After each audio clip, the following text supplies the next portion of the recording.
Assalamualaikum Ustadz, waalaikumsalam. Semoga Ustadz sehat selalu dan husnul khotimah. Amin ya robbal alamin. Izin tanya, kalau istri pintu surganya itu suami, anak lelaki pintu surganya ibu. Jika janda bagaimana? Siapa pintu surganya? Gitu. Ya begini, saya ingin jelaskan dulu. Istri itu pintu surganya suami. Maksudnya begini. Bila seseorang itu menikah, ya, maka perwalian itu pindah kepada suaminya. Ketika anak saya sudah menikah, maka izin-izin segala macam bukan ke saya, tapi ke suaminya. Ketika anak kita belum menikah, yang perempuan, izin-izin itu ke kita. Contoh, ada anak saya yang sudah menikah, perempuan. Dia misalnya mau kemana gitu, misalnya mau keluar kota, mau sekolah lagi, ya terserahlah. Itu dia minta izinnya bukan ke saya, ke suaminya. Ke saya mah cuma ngasih tahu saja, gitu loh. Nah, sementara anak saya yang perempuan yang satu lagi yang belum menikah, maka kalau dia mau pergi, misalnya mau ke Jogja, ya kan gitu, mau main sama teman-temannya, nah itu minta izinnya ke saya. Atau misalnya dia mau sekolah lagi ke tempat yang jauh, dia minta izinnya kepada bapaknya. Nah itu yang dimaksud istri itu pintu surganya adalah suaminya, itu maksudnya, gitu ya. Jadi rumah tangga itu bisa jadi pintu surga untuk suami dan istri. Jadi kalau ibu menjadi istri yang solehah, ya, bertanggung jawab dalam kehidupan rumah tangga, maka percayalah di situ pintu surganya.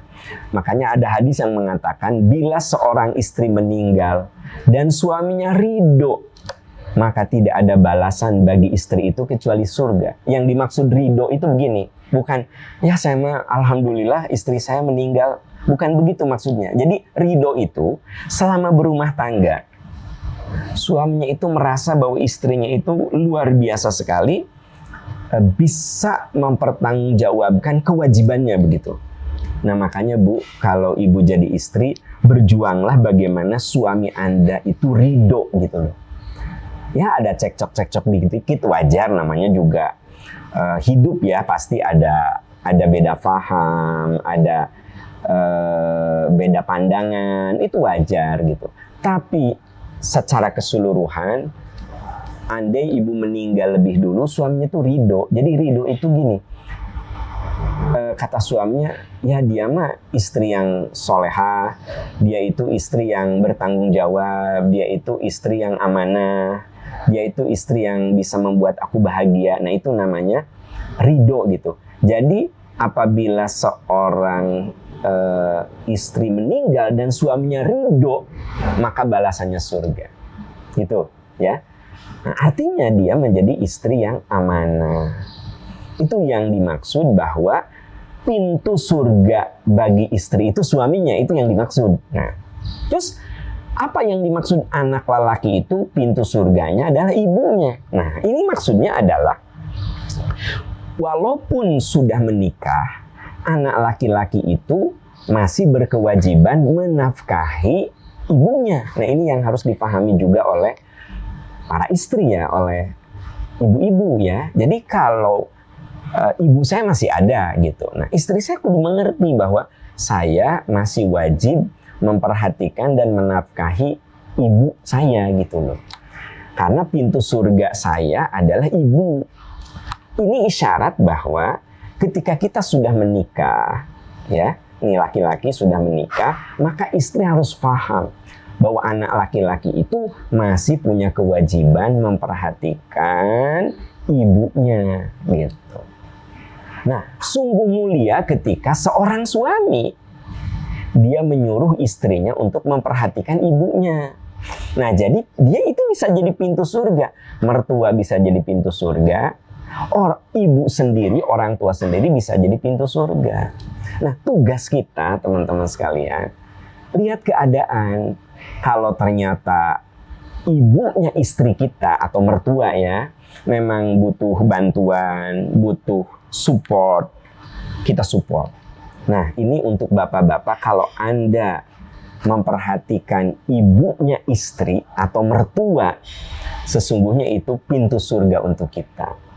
Dan ketika istri memahami bahwa suaminya itu masih harus memperhatikan ibunya, maka itu juga menjadi pintu surga. Itu yang dimaksud. Nah, pertanyaan Anda, janda bagaimana pintu surganya apa? Ya, pintu surganya dibikin sendiri gitu. Jadi sebenarnya semua orang itu bisa membuat pintu surganya sendiri. Nah, Anda janda, pertanyaan saya, Anda masih punya orang tua nggak? Nabi SAW mengatakan, rugi. Siapa ya Rasulullah yang rugi? Anda punya orang tua tapi tidak menjadikannya pintu surga, itu rugi kata Nabi. Jadi kamu punya orang tua tapi tidak menjadikannya pintu surga. Makanya kalau orang tua kita masih ada, kita harus berlomba-lomba dengan adik-adik kita, dengan kakak kita, ngurus orang tua. Bukan malah saling lempar. Itu si emak tuh urus kudu ke rumah sakit, nyesok kamu atuh. Nah, berarti dia tidak berlomba untuk menjadikan orang tua sebagai pintu surga. Harusnya begini, ya, ketika orang tua, udah aku aja yang nganter, Jadi si anak itu berlomba-lomba, berebut gitu loh, bagaimana ngurus orang tuanya. Nah, makanya Bapak Ibu yang Allah muliakan, hal paling mahal dalam hidup itu kalau kita punya anak yang soleh. Bener gak sih? Kalau anak kita soleh, lalu kita sudah uzur, mereka tuh akan berebut ngurus kita gitu loh. Tapi kalau anak kita nggak soleh, ya, kita sudah uzur, ya saling lempar gitu. Saling lempar. Padahal anak-anak tuh boleh jadi orang yang berada. Kan ada, rudet lah ngurusi mamah mah. Udah aja, mendingan biar di rumahnya nanti kita panggilkan saja pengurus pengasuh, udah sok kita patungan ya, udah aja ngurus si mamah mah, itulah mendingan suster kita bayar, mendingan pengasuh kita bayar. Nah, kalau anak soleh nggak gitu, berusaha untuk udah di aku aja. Jadi berlomba begitu. Memang Bapak Ibu ya, disinilah pentingnya kita berdoa yang tulus, yang khusyuk, bila perlu dibarengi dengan tetesan air mata, bahwa ternyata perhiasan terindah adalah anak yang soleh. Bukan sekedar anak yang pintar. Ya. Ada orang tua yang sedih, anaknya S1-nya cepet, S2-nya di luar negeri, S3-nya di luar negeri, tapi kalau ngomong sama orang tuanya itu nyelekit gitu, sampai orang tuanya gini, saya baru nyadar Pak Am, dulu saya itu bangga gitu kalau anak itu kuliah di sekolah ternama, ya, saya bangga, tapi sekarang saya baru merasakan apa anak-anak sekolahnya tinggi-tinggi sampai bergelar doktor, kalau ngomongnya cuma nyakitin orang tua. Ya, jadi gini teman-teman, sahabat, inilah sekarang ini betapa pentingnya anak yang soleh. Ya alhamdulillah, kalau anak kita secara duniawi sukses, dia bisa jadi pengusaha, dia jadi ilmuwan, ya, dia jadi birokrat, jadi aktivis, alhamdulillah. Yang paling penting dibingkai dengan kesolehan. Nah, makanya gini, mungkin Anda bosan lah dengar ucapan saya. Kita ini ada santri, mahasantri ya gitu. Jadi kalau Anda jadi orang tua asuh, siapa tahu itu membuat anak kita soleh. Jadi gini, kalau Anda berbuat baik sama orang untuk soleh, itu boleh jadi impact-nya ke anak-anak gitu loh. Ya, ada orang yang rajin sedekah, dia jadi orang tua asuh untuk anak-anak yang tidak mampu, dia rajin wakaf, anak-anak soleh gitu. Jangan-jangan kesolehan itu karena dia ingin mensolehkan orang lain. Ya, karena kita ini punya keterbatasan untuk mendidik anak, punya keterbatasan anak kita itu gaul dengan siapa. Emang Anda bisa gitu memantau anak kemana-mana? Bisa nggak? Nggak bisa. Jadi gimana? Titipkan semua kepada Allah, lalu kita bikin wasilah, tawasul dengan amal soleh. Yaitu dengan apa? Saya kan seringkali mengajak Anda, ya kan? Gitu. Yuk kita bikin madrasah, ayo kita bikin masjid, ayo kita adakan beasiswa tahfidz. Itu untuk orang lain, bukan untuk anak Anda. Tapi apa yang Anda lakukan untuk orang lain, itulah yang menyebabkan anak Anda dilindungi oleh Allah Subhanahu wa Ta'ala. Itu cara berpikirnya, ya. Karena ada yang gini, ngapain ngebiayaan anak batur, anak orang lain, anak sendiri saja. Itu cara berpikir keliru. Ngapain ngebiayain anak orang? Ngapain ngasih beasiswa sama anak orang itu? Nanti orang lain yang menikmati. Anda berpikir keliru. Kenapa? Boleh jadi anak kita soleh, boleh jadi anak kita tekun beragama, boleh jadi anak kita jadi orang dermawan, boleh jadi anak kita tuh sukses karena kesolehan kita terhadap orang lain. Nah itu cara berpikirnya. Makanya wallahu fi aunil abdi maka nal abdu fi auni akhi. Allah pasti menolong hambanya selama si hamba itu menolong orang lain. Nah ini teman-teman sekalian, ini ada kaitan dengan pertanyaan Anda tadi. Kalau Anda sebagai janda bagaimana? Ya berbaktilah sama orang tua. Itu jadi pintu surganya gitu. Kenapa? Ya semua orang oleh Allah diberi pintu surga yang berbeda-beda. Jadi ada orang yang dikasih penyakit. Nah pintu surganya itu, sakitnya itu kalau dia sabar. Ada orang yang diberi sehat. Nah pintu surganya itu dia menggunakan kesehatan dalam ridho Allah. Ada orang yang oleh Allah diuji. Jadi belajar apapun lupa lagi, seperti nulis di atas air, seperti melukis di atas air. Sekarang belajar, siang lupa, pagi-pagi dengar ceramah, nyampe rumah lupa. Dia bisa jadikan itu sebagai pintu surga. Untuk apa? Dia belajar terus, ngaji terus, dengerin ceramah terus. Nah, jadi pintu surga. Bagi orang yang cerdas, ya, otaknya encer gitu, kata orang Sunda, otak encer gitu, otaknya cerdas gitu loh. Dia mah belajar apapun udah masuk ke kepalanya.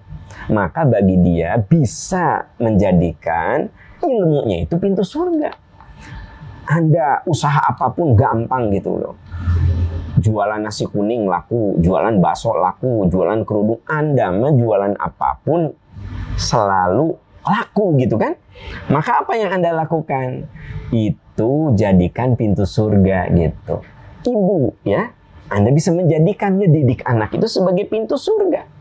Jadi sebenarnya saya dan Anda dan kita semua yang hadir itu bisa menjadikan apapun sebagai pintu surga. Anda sebagai pejabat bisa jadikan jabatan Anda sebagai pintu surga. Berbagi kebaikan, menjaga amanah, adil dalam menentukan keputusan. Jadi sebenarnya semua orang itu punya pintu surga, itu intinya gitu loh. Tidak ada yang tidak punya pintu surga, tidak ada. Semua punya pintu surga. Makanya Allah Maha Adil, ya. Pintu surga itu banyak. Coba Anda lihat misalnya di dalam surat Ar-Ra'd. Wal malaikatu yadkhuluna alaihi min kulli bab. Malaikat datang menyambut ahli surga dari semua pintu. Kenapa coba disebut dari semua pintu? Karena pintu surga tuh banyak gitu loh, ya. Jadi bukan satu, banyak. Makanya kalau orang tidak masuk surga aneh. Kenapa? Itu pintunya segitu banyaknya kok masa tidak masuk satu pun gitu loh. Makanya mari kita berusaha menemukan pintu surga kita. Saya mah mudah-mudahan masuk surga teh. Jadi guru ngaji, sok jadikan pintu.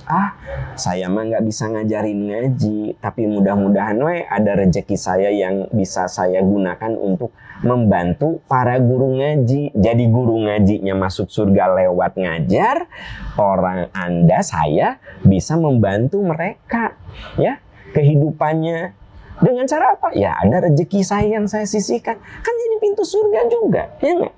Jadi sebenarnya saudara-saudaraku tercinta, aneh kalau orang tidak bisa masuk surga karena semua orang itu punya pintunya gitu loh. Di Ar-Ra'd itu sampai ditegaskan wal malaikatu dan yadkhuluna alaihi min kulli bab. Dia masuk dari semua pintu. Lalu kata malaikat, salamun alaikum bima sabartum. Selamat kalian masuk surga, kalian sabar menekuni pintu surga itu, gitu loh ya.